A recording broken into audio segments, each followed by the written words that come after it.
Got it. Yep. Welcome back, everyone, to this online therapy podcast. And we are here and back with Maria Christina.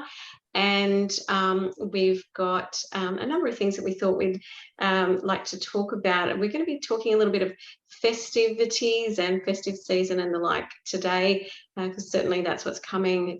It being the 7th of December today, and we're only a few weeks out from Christmas, really, a couple of weeks. And so over to you, Maria. What are your thoughts just initially as we talk about the festive season? I wish I was a kid again. It's always, my childhood Christmas, I loved it, and I always looked forward to the one present we got, but it was always beautiful. It was always, I suppose, everything I always wanted at that time. I don't enjoy Christmas that much now, and I know that sounds a little bit odd, but when families separate, or there's issues or problems with the family, or families being selective, it causes you always feel that pain and that heartache. So but we always do our best. This year, my husband, or every Christmas, my husband cooks German food, and I look forward to that because that means I don't have to be in the kitchen. Right? And that's really nice. We're eating, this heavy wintry food in our hot summers, but it's just nice because it's about tradition, so yeah. And it's in Christmas, financially, a lot of people struggle in Christmas. So we actually don't buy presents for each other anymore. And it's all about, caring and loving each other, or accepting each other. So, yeah, it's my Christmas. Yeah, because I know certainly I could talk in kind of similar ways about my family, and every family is different, but certainly the work that I do with families myself, a lot of people do struggle in this time, and yet it can be a happy time for some families. So it can be hard for families who are having a good time to know what's going on with other people, and often people won't necessarily reach out to other family members if they're doing well. What people don't know, often things happen behind closed doors and you're not even aware of what's actually going on. So how do you tend to help people over this Christmas time? I like to buy a present and give it to a stranger. And I tend to, if it's like a Kris Kringle and you're only supposed to spend $20, I will spend a little bit more. It's not so much because, I want to look good. Just give that person that something extra special, that there's someone out there that, thinks, wow.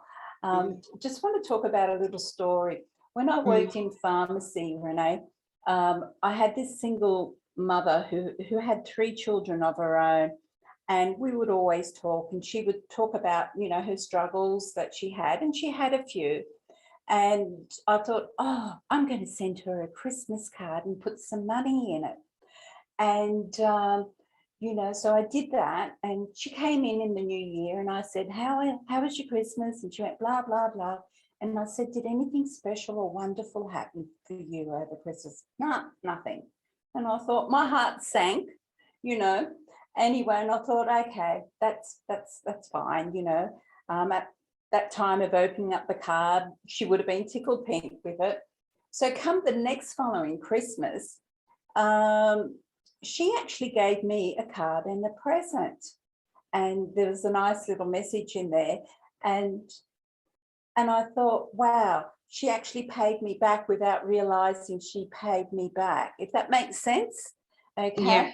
And so then it was a year later, I said to her, last year at Christmas time, she goes, yes.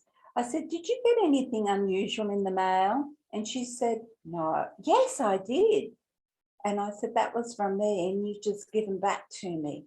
So even though I wasn't expecting anything from her, it's amazing how the energy in the universe works to give back to you when you don't expect it. So, you know, and the universe is like that. If you don't expect it, or if you don't want to control it, you do get back something somehow, some way. But whether or not you're in that understanding of it. But I thought that tickled my fancy. I was really, it touched my heart at that time. Yeah. And as you know, this is over 10 years ago, and I still remember it. So that shows gratitude, you know, for what had happened. Maybe small, maybe little. Absolutely. But you know, when the soul is touched, it's amazing. Yeah, sure. And I think that's the key of the Christmas message in general. If we're going with that, and whilst I was brought up Catholic, and I think you were too, weren't you? I'm guilty. That, you know, we both might have a Christian background, but we're not necessarily like practicing per se, and yet at the same time there's an element of that kind of, you know, birth of Jesus, and what new birth and new life kind of brings about in relation to the gift of life, or the gift of giving, and kind of the combination of those two things together really is what this season is about. So what are your suggestions for people who are struggling at this time, this Christmas time? I just want to say we shouldn't be just giving at Christmas time. We should be giving it every day of the year when we can, right? Look, just I always say try to go with the flow of everything. Try and keep out of your head. Your head thoughts is your killer. And, you know, if no one's reaching out to you, reach out to someone. But be realistic about it, because once again, this is your journey. If you're reaching out to someone to give you your answers, well, they can help to open up doors, but the bottom line is you have to walk through those doors yourself. But you know, some people are okay being on their own, and that's really great. You know, other people have no one. So, you know, a stranger can be the best gift ever. You know, especially like with older people that, you know, are living on their own, and either, you know, the children aren't talking to them, or the children have passed, because sometimes that happens. And if you know a person, reach out, you know, even if it's just a cake that you give, or a bunch of flowers, you know, or send a Christmas card, just so that person knows that someone out there cares. But you know, try and be as joyful as you can. And it's not a joyful time, you know, for some, as you said, yes, but for others it tends to be when the can of worms come out at Christmas time, you know. So if everyone's been putting the problems on hold, you know, when we eat and drink and be merry, that's when, you know, the worms get loose, so to speak.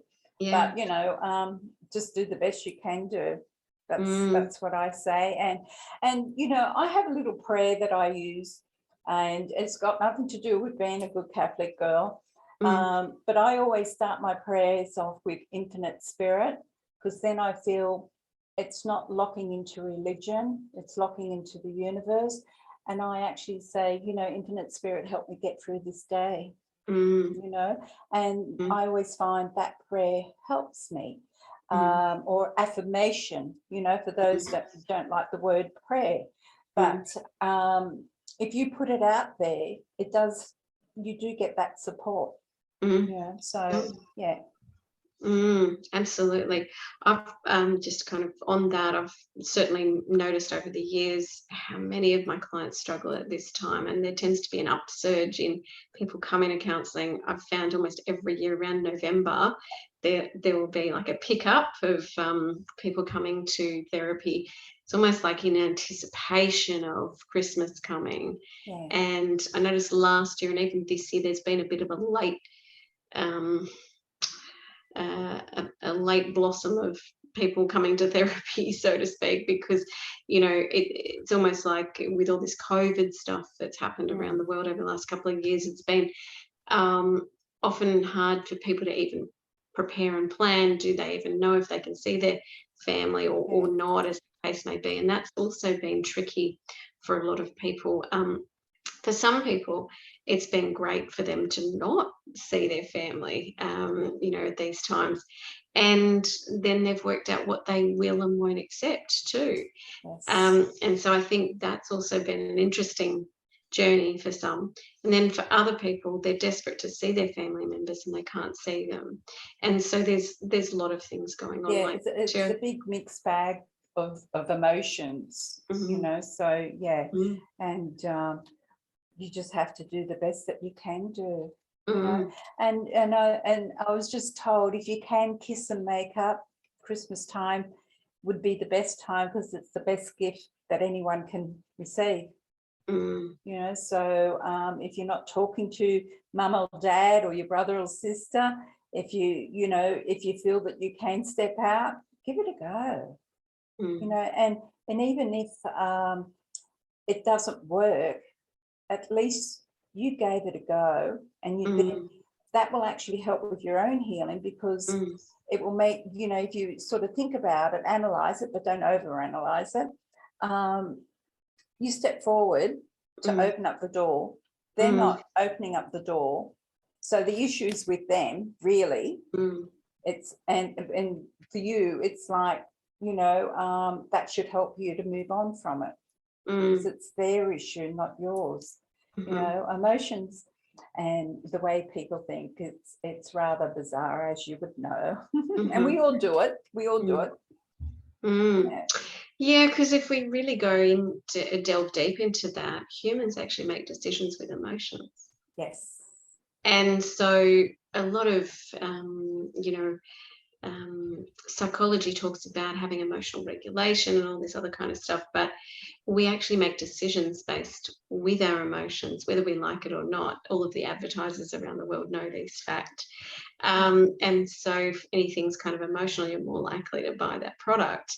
The same thing goes even with, you know, connecting with your loved ones or family members.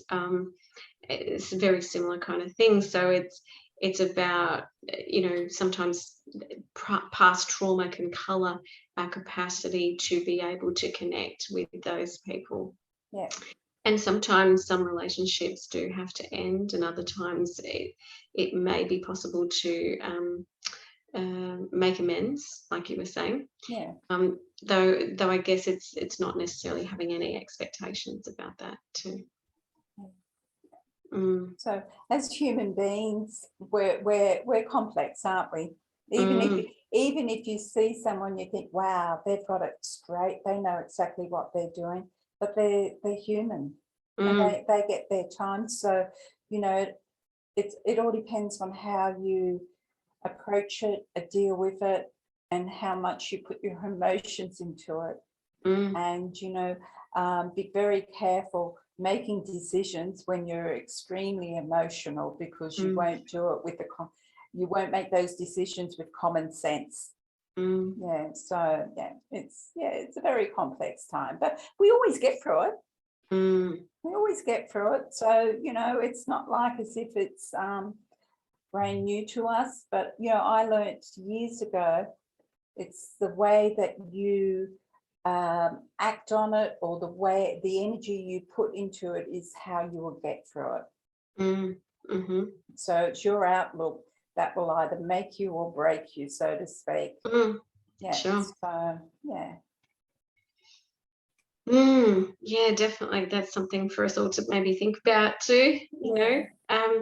So if someone was to come to you at this time over Christmas or festive season, what do they tend to want answers for with either loved ones who've passed or their current situation? I feel, you know, around this time, obviously, I feel, because we've been talking about emotions, and it is December is an emotional time for quite a few people. So they usually come with heartfelt, things that have happened in their life, or they don't know how to deal with a situation. Could be a breakup. It could be, sometimes it's not just a breakup of a relationship. It could be 3 or 4 things that they seem to be, it happens to them all at once. Like, they could lose their job, a breakup, have nowhere to live,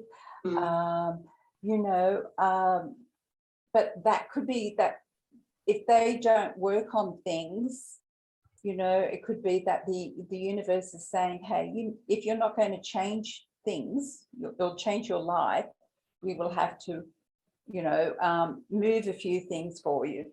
But, it's usually about emotional stuff. I mean, I'm going to say this, we're not as strong. Appearance can be very deceiving. And, most people may appear to be strong and they don't seem to be emotional, but they're the ones that you've actually got to watch out for, because they're more emotional than anyone else. But, emotions are it's part of your personality. We've all got them. But learning how to control it is the key there, I think,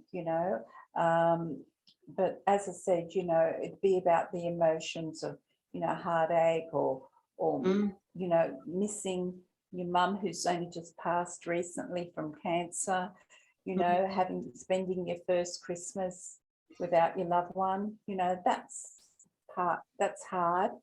And even though it's very painful and heart-aching, it's also part of the healing too. And, for those people that have lost a loved one in 2021, I quite often see this on Facebook, that, at the dining room table at the Christmas dinner, pull up a chair, put a placing there, put their photo there. And, they say, I mean, spirits, or, our loved ones are always with us, but, it gives the feeling of inviting them in. So they're still there. Some people might think that's silly, but, if that's how you can invite have the feeling of your loved ones with you, why not?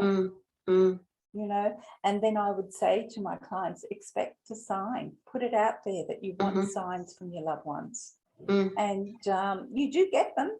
And it's not just the basic feather or the coin. I always, in the beginning, I used to go for the feather, the coin, and I'd get excited, the angels have been here. And then I thought, you know what, I want more. I want more. So then I would test my angels or my loved ones. And you know what, amazing things, some of the things I would get. And that's only because I believed in it, and if it didn't come by the day, and I would expect it by the day, right, because I'm not hanging on for something, for 3 or 4 weeks to happen. I want it done now. And if I was, driving home thinking, well, you never gave it to me, and then right then and there it would just happen to be in front. So and that's what I tell my clients, put it out there, tell mum, tell dad, you want a sign from them, something that's related to them, that wow, that was definitely them. Whereas a feather, they're nice to have, but everyone gets a feather. I'd be asking for that, something special. And it does happen. It does happen, and it's mind-blowing. Now, the only thing with that is when you go to tell someone about your sign, they'll look at you as if you're a little bit crazy, but that's your connection with your loved one. That's personal. That's to make your heart, your soul feel lighter. And you do cry. You do cry, and it's a different type of a cry. It's, all I can say is when when your soul is being touched by God, it's you're overwhelmed with emotions, but it's a happy feeling. You know, so that's what I would suggest. If you're missing your loved one, talk to them every day and ask them for signs. Yeah, sure. Great. So that's great. Great tips, and also just psychic hints around what might be happening for people. What else do you tend to work with, even just in general, if people come to you at this time, and what people are kind of working on, do you think?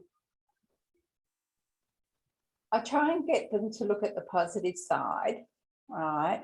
Sometimes I cry with them, you know. I know as a professional reader, you shouldn't get emotionally involved, but sometimes you just can't help it because it touches your soul too. But you know, it also gives your client the feeling that you understand what they're going through, that they're not alone. And the bottom line is we all go through the same emotions. We all go through the same thing somewhere on the line. And as you know, it all depends on how you cope with it, deal with it. So sometimes I take more time with them, right? Just to make sure they're fine.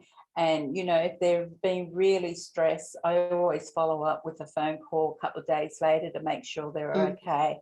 Not to, you know, because I've got a personal responsibility too, you know, so, but, you know, if they're really emotional or they're really, really struggling, you know, I always recommend them to see a professional, you know, because I'm not trained for those things. So, and it's part of my job to be, you know, to be a professional reader, you know, to know my boundaries and what I can do. And if they do need help, you know, to see a professional. And the first thing I say to them when I offer that, and I said, it doesn't mean you're mad. It just means that you need techniques on how to deal with this. You need a neutral person to talk to, you know. So so I do offer that, and sometimes we do need that. Absolutely. I would agree with all of that, given professionally I work with that side of things. And when emotions are heightened, we need a place that's safe to release. And also have someone hold the space that's completely neutral, like you say, and someone that's not in your family or friends, and someone who's actually trained to hold the space and listen to your concerns and give you strategies and techniques. And they're all the kind of things that particularly grief and loss specialists like myself can work with, and relationships, grief and loss is really big around this Christmas time. Particularly around the Western world in particular, you know, there's certain expectations that are in a lot of families that tend to go missing at this time, because the heightened emotions really kind of add weight to the stressful situation of Christmas. And you know, if you've had a loved one that's passed, there's no time frame for healing for you to work through it, you know. I remember when my father passed many years ago, and that was my first experience of death. And I said to someone, how long does it take you to work through it? And they said a year. And I thought, okay, I think you learn how to move with it. Your heart still yearns for them and misses them, and some days you'll have a breakdown, but there's no time frame of how to, you know, to work with it, you know, to get over someone that you love deeply. You just learn how to deal with it, you know. So and you know, if you can still have a conversation with them, you know, and it's it can be quite wonderful when you get your reply from them, you know, and usually your loved one comes through dreams, so that can be quite uplifting for you too. So there are special ways that spirit, your loved ones, can connect with you, but you have to be open to that. Yeah, sure. Yeah, there's a lot in kind of what you're saying there, and I guess often the year-long process is actually the initial grieving. Yes. Which is interesting. So I think a lot of people get told by, you know, psychologists and counsellors, and we often do talk about, you know, looking at the first year, and that's mostly for people to just understand that that first year might be one of the more difficult, tumultuous emotional times, and there tends to be a kind of ending of the really serious emotions that come up, but then often the serious work happens after that too, which is also interesting, you know. Yeah. And I'm sure you've come across this with people who've come years after their loved ones passed still, you know, and there can be some things that are hard to navigate through, or people might you know, be struggling to let go of their loved one for lots of different reasons, especially if there's trauma around a loss as well. So yeah, what are your thoughts around that with your clients that you see? With the trauma of losing someone, you know,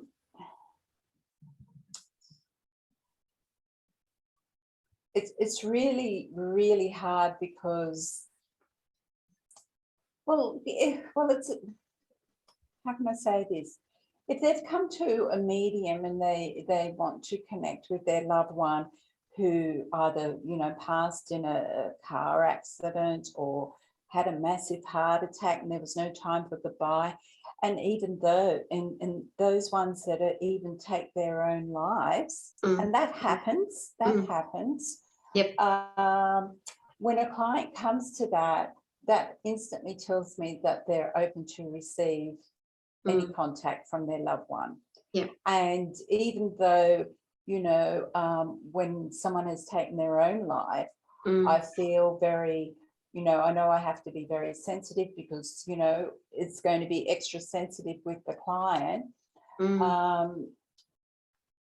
I've also found it's very beautiful, right? Because, you know, I remember having one person, and her friend came through, and I had to apologize. I said, look, I'm so sorry. I said, I know this is very serious, but the way he's coming across to me, he's making jokes.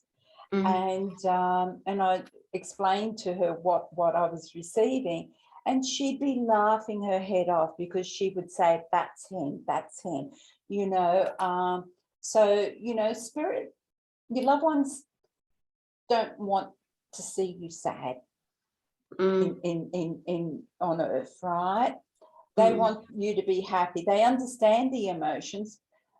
They can feel it for you, but they don't live in those emotions anymore. So as I said, there's been times there I thought, I can't say that, you know, and then I go to say it, you know, and the client responds in a happy way. So, you know, mediumship reading can be very, very, very healing.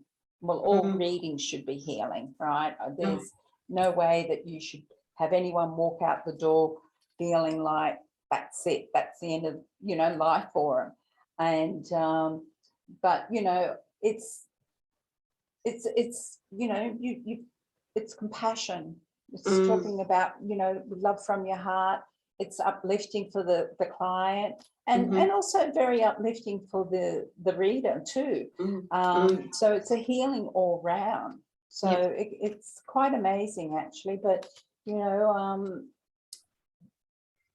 a client only goes to a medium if they're open to it. Sure. Okay. The same, they only go to you, Renee, if they're open to it. If they're not open to it, it's not going to work. Sure. Right. And and they have to be realistic too, because you know, if your client expects you to find all the answers for them, well, it's still not going to work. If my client comes to me and tests me to see how good I am, it's not going to work, you know, because it's still an energy exchange of energy that you're doing for your work, and the same with mine. So, you know, but if you come with an open heart, you know, things do unfold. You know?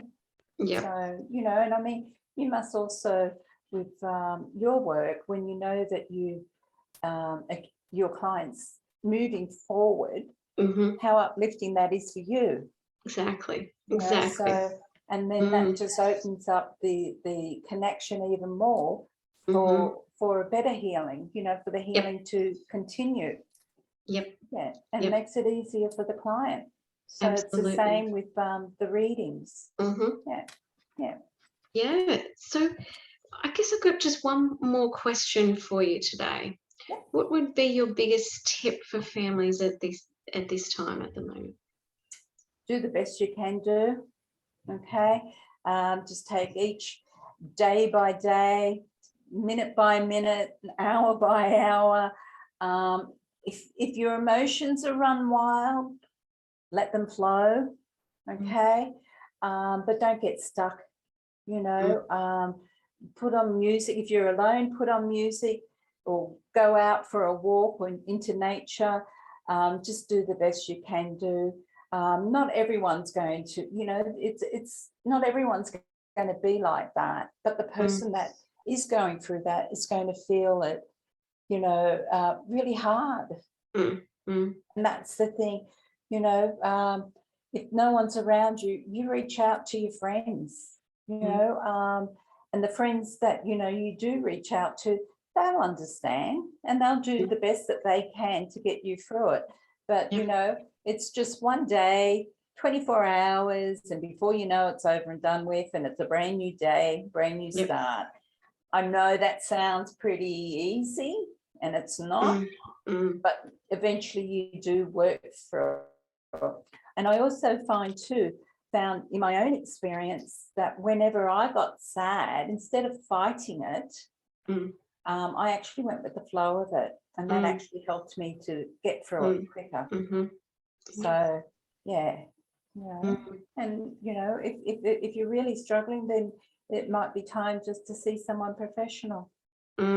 Sure, absolutely. And we have phone numbers available, you know, if you you know, can't afford someone. So there's always help out there. You just have to want it. It's true. And I guess on that note, just want to make sure I mention to everyone, if they can't get into a counsellor or a psychologist or anyone like that at this time, or yourself, is just to remember that there are those you know, crisis numbers at this time, because that can be something that comes up for people over the Christmas time. There's a lot of wait lists, and I know I've got a wait list as well at the moment. There's like a lot of people needing help at the moment, and so it's just about making sure that everyone knows that if you can ring Lifeline or Beyond Blue or 1-800-RESPECT or any of those kind of services. I'd strongly recommend that to the Australians out there, and obviously wherever else people are in the world, to look up your crisis lines if you need support as well. So thank you, Maria, for today. Thank you for having me. We'll be seeing you back again in the new year. I think for now we'll be on a bit of hiatus for the podcast because things speed up, and I thought that this would be a good time to talk to all our listeners about that, and just to say, you know, we'll look forward to speaking to you and hearing from you again, Christina, in the new year. No, my pleasure. Thank you for having me. It's been good. Yeah, it's been great having you, even just to have a different perspective on different angle we're coming from. Yes. But it all knits together, surprisingly, doesn't it? Absolutely. So thanks, Maria, and make sure you have a Merry Christmas, and everyone out there have a Merry Christmas, season's greetings, and Happy Hanukkah to those who are celebrating that, and any of the other seasons that people are celebrating. So all the best, everyone, and we'll see you in the new year. Bye, everyone. Lots of love. Bye. Bye. Bye.